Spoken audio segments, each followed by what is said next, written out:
नमस्कार मित्रों, आज हम पुनः छत्तीसगढ़ के विषय में बात करेंगे। रामायण दीपिका, विक्रम विलास एवं ब्राह्मण स्रोत जैसी प्रसिद्ध कृतियों के लेखक रेवाराम बाबू हैं। रेवाराम बाबू इसके लेखक हैं। किस ब्रिटिश अधिकारी ने छत्तीसगढ़ की राजस्व व्यवस्था को दुरुस्त करने के लिए 3 वर्षीय राजस्व व्यवस्था लागू की थी? उनका नाम है इलियट। ब्रिटिश अधिकारी जिसने छत्तीसगढ़ की राजस्व व्यवस्था को दुरुस्त करने के लिए या सही करने के लिए 3 वर्षीय राजस्व व्यवस्था लागू की थी, उनका नाम है इलियट।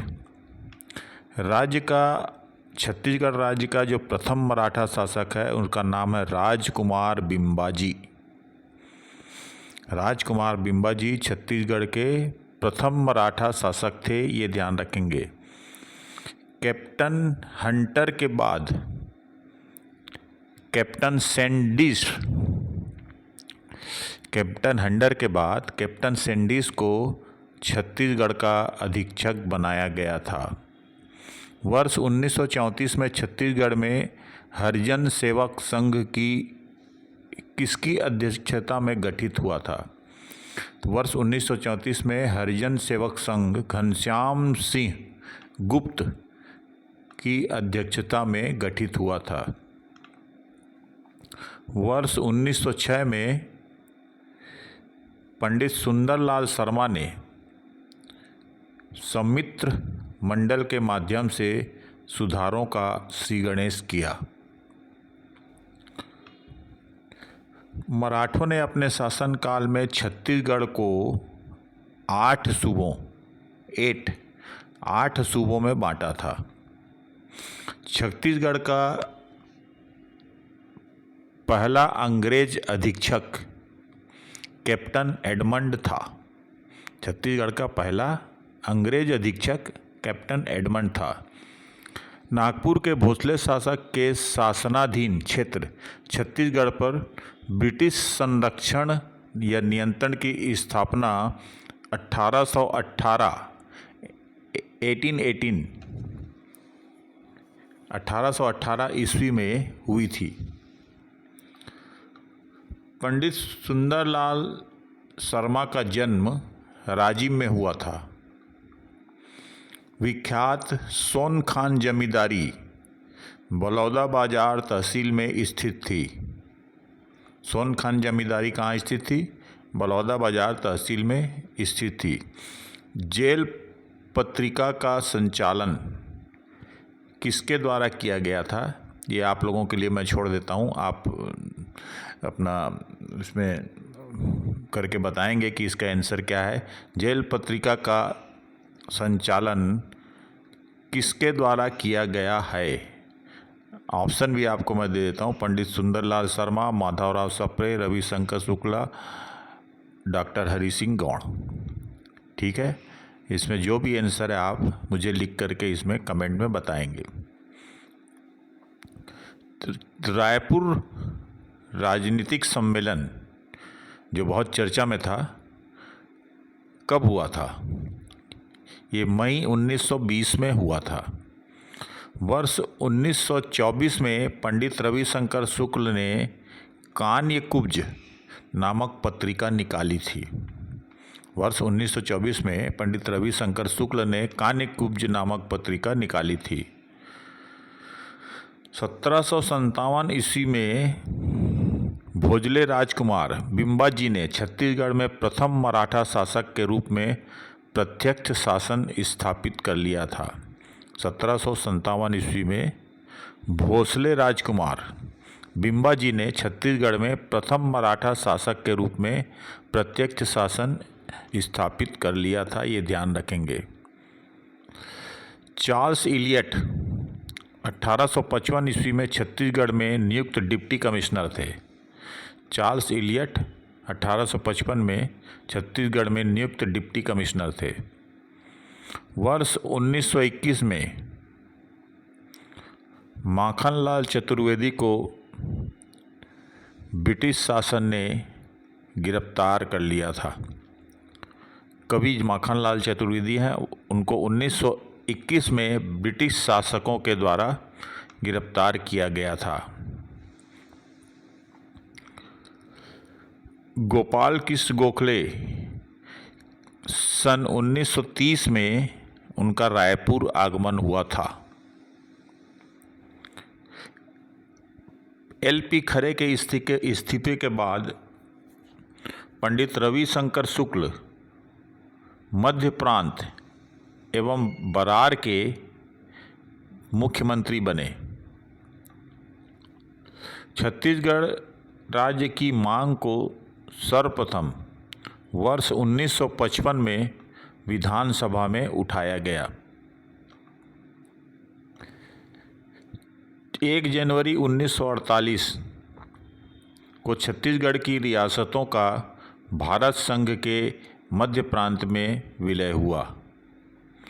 महिपत राव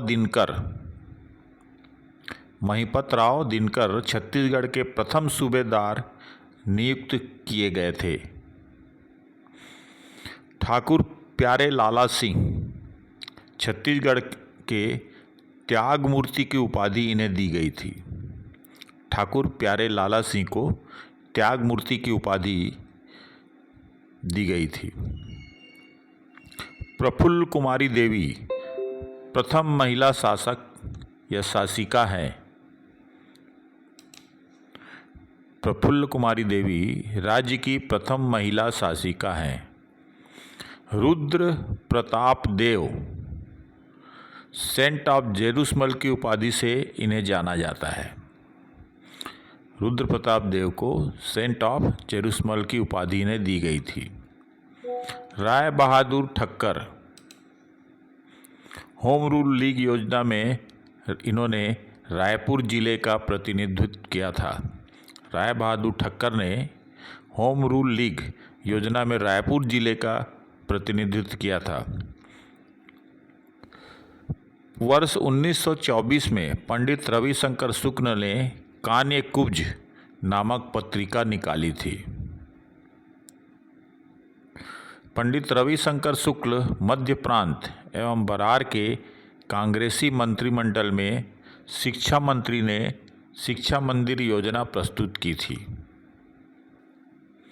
ई. राघवेंद्र राव मध्य प्रांत एवं बरार के गवर्नर पद पर नियुक्त होने वाले छत्तीसगढ़ के प्रथम व्यक्ति थे। पंडित रामदयाल तिवारी ने गांधी मीमांसा नामक ग्रंथ लिखा था। किसने लिखा था? पंडित रामदयाल तिवारी ने। सूरत अधिवेशन के बाद कांग्रेस गर्म दल और नरम दल में विभाजित हो गई। 1863 ईस्वी के अधिवेशन के बाद कांग्रेस गर्म दल और नरम दल में विभाजित हुई थी। राम प्रसाद पोटाई वर्ष 1947 में स्टेट कांग्रेस का गठन हुआ, जिसके अध्यक्ष राम प्रसाद पोटाई थे। रायपुर में सविनय अवज्ञा आंदोलन को योजनाबद्ध तरीके से स्थापित करने का श्रेय 5 व्यक्तियों को दिया जाता है। सितंबर 1930 में अरिमर्दन गिरी के नेतृत्व में गोंड आदिवासियों ने जंगल सत्याग्रह आरंभ किया।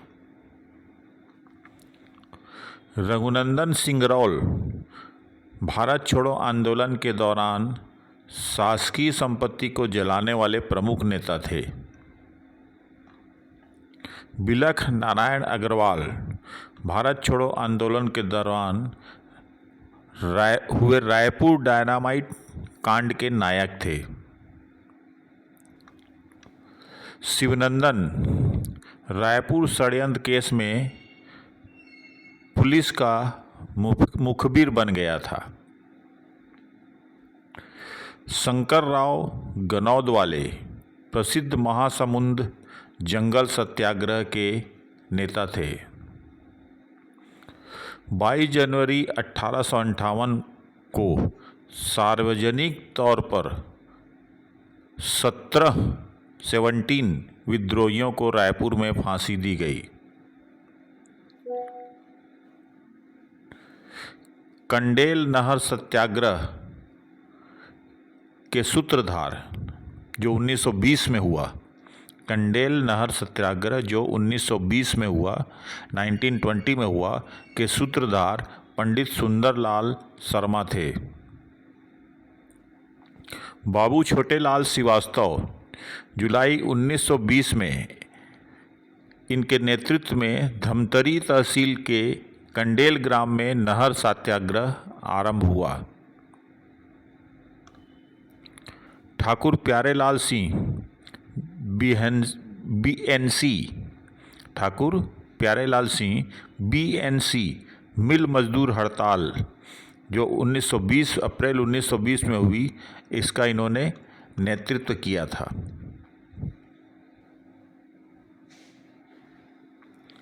पंडित रविशंकर शुक्ल ने वर्ष 1940 में महात्मा गांधी द्वारा प्रारंभ किए गए व्यक्तिगत सत्याग्रह का रायपुर में प्रादुर्भाव किया था। हिंदी केसरी अधिक उत्तेजक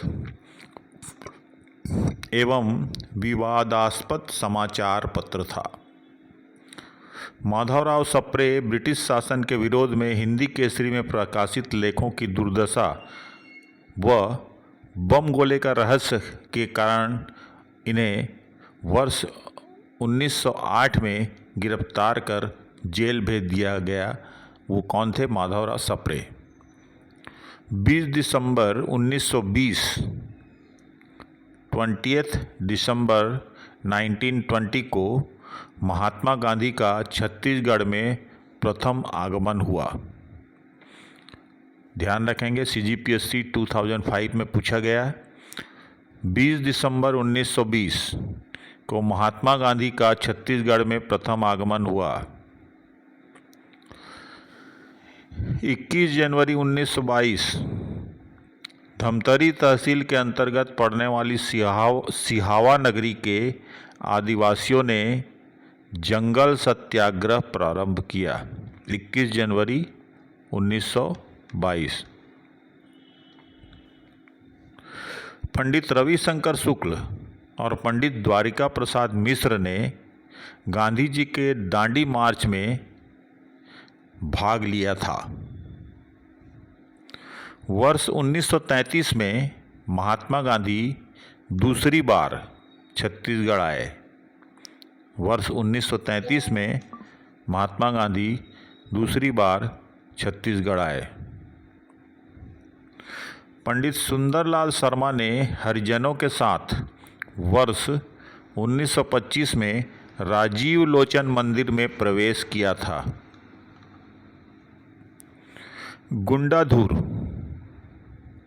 गुंडाधुर बस्तर के शहीद थे जिनकी फरार अवस्था में मृत्यु हुई।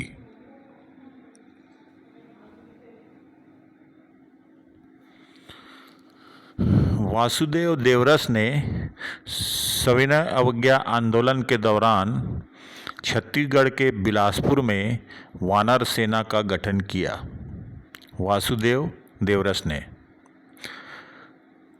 पंडित रविशंकर शुक्ल ने रायपुर शहर में सविनय अवज्ञा आंदोलन का श्री गणेश किया। यह PSC 2015 में एक क्वेश्चन पूछा गया था कि रायपुर शहर में सविनय अवज्ञा आंदोलन का श्री गणेश किसने किया? तो रायपुर शहर में सविनय अवज्ञा आंदोलन का श्री गणेश पंडित रविशंकर शुक्ल ने किया था।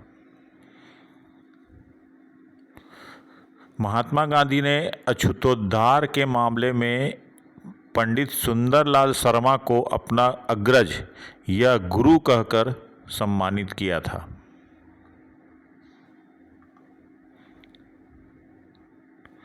वामनराव लाखे को असहयोग आंदोलन के दौरान छत्तीसगढ़ की जनता ने लोकप्रिय उपाधि से सम्मानित किया था। लोकप्रिय की उपाधि वामनराव लाखे को दी गई थी। वर्ष 1937 में किसान आंदोलन का संगठित रूप डांडी, लोहारा और दुर्ग में दिखाई पड़ा था। हनुमान सिंह को छत्तीसगढ़ का मंगल पांडे कहा जाता है।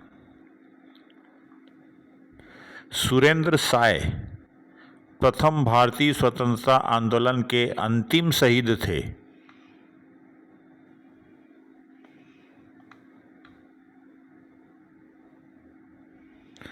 सुरेंद्र साय 1857 के महाविद्रोह के विद्रोही, जिसकी असीरगढ़ के किले में 1884 में मृत्यु हुई। रामाय नारायण मिश्र जिसे हर्सुल भी कहा जाता है, सविनय अवज्ञा आंदोलन के दौरान पत्र बम के द्वारा सांकेतिक प्रहार की क्रांतिकारी योजना इन्होंने प्रस्तुत की। रामाय नारायण मिश्र, जिन्हें हर्सुल भी कहा जाता है। वर्ष 1946 में पंडित रविशंकर शुक्ल दूसरी बार मध्य प्रांत एवं बरार के प्रधानमंत्री या मुख्यमंत्री बने। हनुमान सिंह रायपुर के 5858 ईस्वी के विद्रोह के नेतृत्व करता थे। ध्यान देंगे, हनुमान सिंह रायपुर के 1858 के विद्रोह के नेतृत्व करता थे। नवंबर 1933 में छत्तीसगढ़ में गांधी जी की हरिजन यात्रा हुई थी।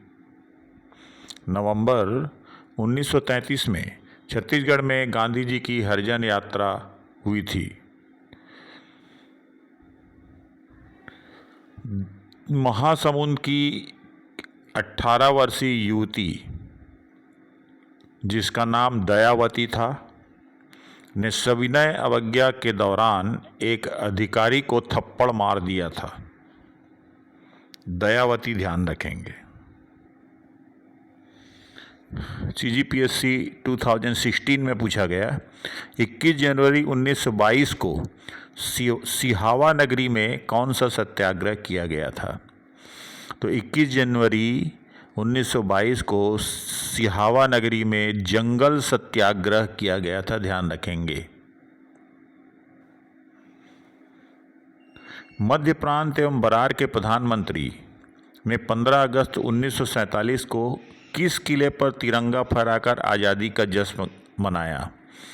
तो ध्यान रखेंगे, सीताबर्डी किला। सीताबर्डी किला में मध्य प्रांत एवं बरार के प्रधानमंत्री या मुख्यमंत्री ने 15 अगस्त 1947 को तिरंगा फहराकर सीताबर्डी किले में आज़ादी का जश्न मनाया था। धन्यवाद दोस्तों। जानकारी के लिए आगे भी दूसरे वीडियोस को देखते रहें और शेयर भी करें।